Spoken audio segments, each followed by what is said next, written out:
অনেক রিটেল ট্রেডারের ক্ষেত্রে কিন্তু একটা কমন ঘটনা ঘটে, তাই না? একটা পর্যায়ে এসে যেন পারফরম্যান্সটা আটকে যায়। অনেক চেষ্টা করেও আর উন্নতি হয় না। মনে হয় যেন বছরের পর বছর একই জায়গায় ঘুরপাক খাচ্ছেন। তো আজকের এই বিশ্লেষণে আমরা ঠিক এটাই বোঝার চেষ্টা করব যে কেন এমনটা হয় আর কিভাবে এই চক্রটা ভেঙে বেরিয়ে আসা যায় আর একজন পেশাদারের মতো করে বাজারকে দেখা যায়। দেখুন, ফোর্বসের এই কথাটা কিন্তু খুব গুরুত্বপূর্ণ, আর এটাই আমাদের আজকের আলোচনার মূল ভিত্তি। সমস্যাটা আসলে তথ্যের অভাব নয়, সমস্যাটা হলো একটা সুনির্দিষ্ট কাঠামোর অভাব। চলুন এই ব্যাপারটা নিয়েই একটু গভীরে যাওয়া যাক। তো এই অংশে আমরা একটু গভীরে গিয়ে দেখব যে ঠিক কী কারণে বেশিরভাগ ট্রেডার একটা জায়গায় এসে আর এগোতে পারেন না। আমরা ওই প্রতিক্রিয়াশীল চক্রগুলো খুঁজে বের করার চেষ্টা করব যা তাদের পারফরম্যান্সকে এক জায়গায় স্থির করে রাখে। আর দেখব কেন আরও বেশি ডেটা বা নতুন নতুন ইন্ডিকেটর আসলে এর কোনো সমাধান নয়। এখানে দুই ধরনের মানসিকতার পার্থক্যটা কিন্তু একদম চোখে পড়ার মতো।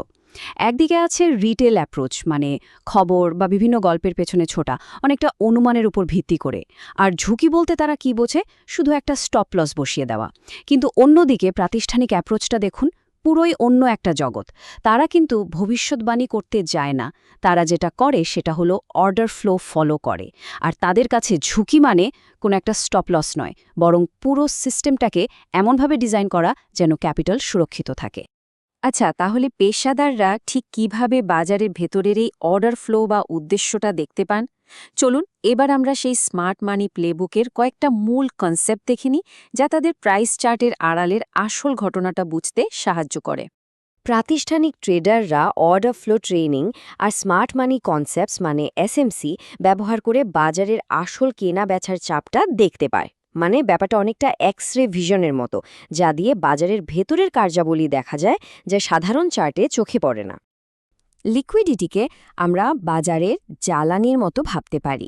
মজার ব্যাপার হলো, যেখানে সাধারণ ট্রেডাররা তাদের স্টপ লস অর্ডারগুলো রাখেন, ঠিক সেই জায়গাগুলোই প্রাতিষ্ঠানিক বা স্মার্ট মানির জন্য চুম্বকের মতো কাজ করে। তারা আসলে এই লিকুইডিটি জোনগুলো ব্যবহার করেই তাদের বিশাল ট্রেডগুলো কার্যকর করে। আর অর্ডার ব্লক হলো স্মার্ট মানির রেখে যাওয়া এক ধরনের পদচিহ্ন। এই জোনগুলো আমাদের দেখায় যে অতীতে ঠিক কোন জায়গায় বড় প্রতিষ্ঠানগুলো সক্রিয় ছিল এবং ভবিষ্যতে তারা আবার কোথায় সক্রিয় হতে পারে। এগুলো হলো চার্টের সেই সব জায়গা যেখানে সাপ্লাই এবং ডিমান্ডের একটা বড় ভারসাম্যহীনতা তৈরি হয়েছিল। যখন কেনা বা বেচার চাপ এতটাই বেশি থাকে যে বাজার খুব দ্রুত একদিকে চলে যায়, তখন এই ফেয়ার ভ্যালু গ্যাপগুলো তৈরি হয়। এটা প্রাতিষ্ঠানিক ট্রেডারদের উপস্থিতির একটা খুব শক্তিশালী চিহ্ন, আর প্রায়শই দেখা যায় যে দাম ভবিষ্যতে এই গ্যাপটা পূরণ করতে ফিরে আসে। কিন্তু প্রশ্ন হলো, এই চিহ্নগুলো দেখা যাবে কিভাবে? আমরা তো লিকুইডিটি, অর্ডার ব্লক আর ফেয়ার ভ্যালু গ্যাপের মতো কনসেপ্টগুলো নিয়ে কথা বললাম, কিন্তু এগুলো তো শুধু তত্ত্ব, তাই না? পেশাদাররা বাস্তবে এই পদচিহ্নগুলো খুঁজে বের করেন কিভাবে? চলুন এবার তাদের টুলকিটটা একটু খুলে দেখা যাক। প্রাতিষ্ঠানিক ট্রেডাররা বাজারের ভেতরের খবর জানার জন্য মূলত এই তিনটি টুল ব্যবহার করে থাকেন, আর প্রত্যেকটা টুলই তাদের বাজারের একটা ভিন্ন এবং গভীর চিত্র দেখতে সাহায্য করে। ডমকে আমরা ভাবতে পারি বাজারের লাইভ সাপ্লাই আর ডিমান্ডের একটা তালিকা হিসেবে। কোনো ট্রেড হওয়ার আগেই এটা দেখিয়ে দেয় যে কোন প্রাইসে কতগুলো বাই বা সেল অর্ডার অপেক্ষা করছে।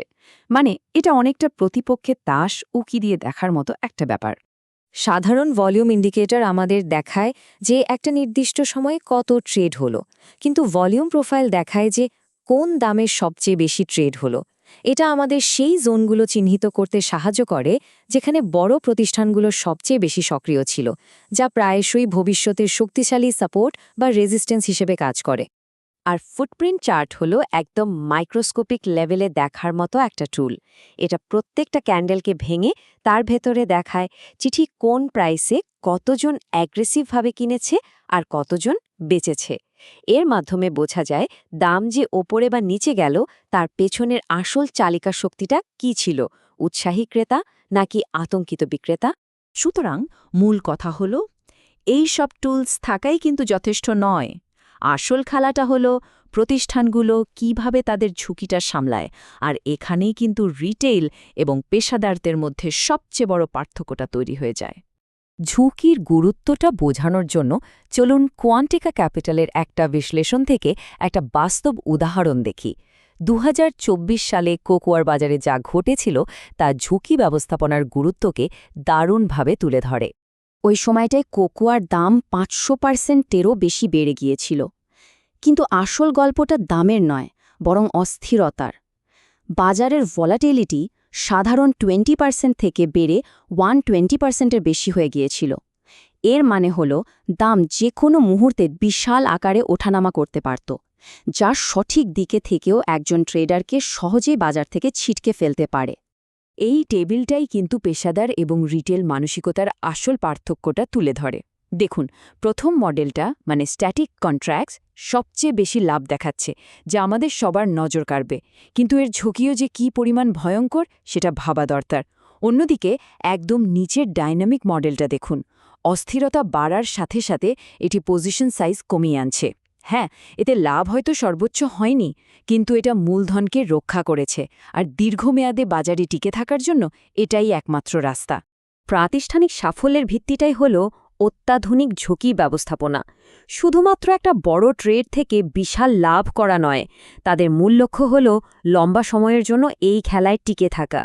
চলুন এবার তাহলে সব ধারণাগুলোকে এক জায়গায় এনে দেখি কিভাবে একজন রিটেইল মানসিকতার ট্রেডার থেকে প্রাতিষ্ঠানিক প্রক্রিয়ায় উত্তরণ করা যেতে পারে।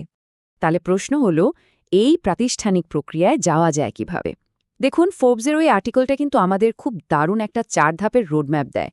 প্রথমত, একটা ফ্রেমওয়ার্ক তৈরি করা, মানে যাতা খবরের পেছনে না ছুটে কোনটা আসল তথ্য আর কোনটা নয়েজ সেটা ফিল্টার করা। দ্বিতীয়ত, ঝুঁকি ব্যবস্থাপনার একটা আর্কিটেকচার তৈরি করতে হবে, মানে শুধু স্টপ লস নয়, পুরো পোর্টফোলিওর ঝুঁকিটাকে দেখতে হবে। তৃতীয় ধাপে আসছে নিজের আচরণকে কন্ট্রোল করা, হুটহাট আবেগের বশে সিদ্ধান্ত নেওয়া বন্ধ করে নিজের স্ট্র্যাটেজির সাথে লেগে থাকা। আর সবশেষে চতুর্থ ধাপটা হল রিভিউ করা, মানে নিজের প্রসেসটা ঠিকঠাক কাজ করছে কিনা সেটা বারবার খতিয়ে দেখা, এক্সিকিউশনে ভুল হচ্ছে নাকি অ্যানালাইসিসে ভুল, এই দুটোকে আলাদা করতে পারাটা খুব জরুরি। আসলে এটাই পেশাদার হয়ে ওঠার রাস্তা। আসল এজ বা সুবিধাটা কিন্তু নতুন কোনো ইন্ডিকেটর বা গোপন কৌশলের মধ্যে লুকিয়ে নেই। এটা লুকিয়ে আছে একটা পরীক্ষিত প্রক্রিয়ার শৃঙ্খলবদ্ধ এবং ধারাবাহিক প্রয়োগের মধ্যে।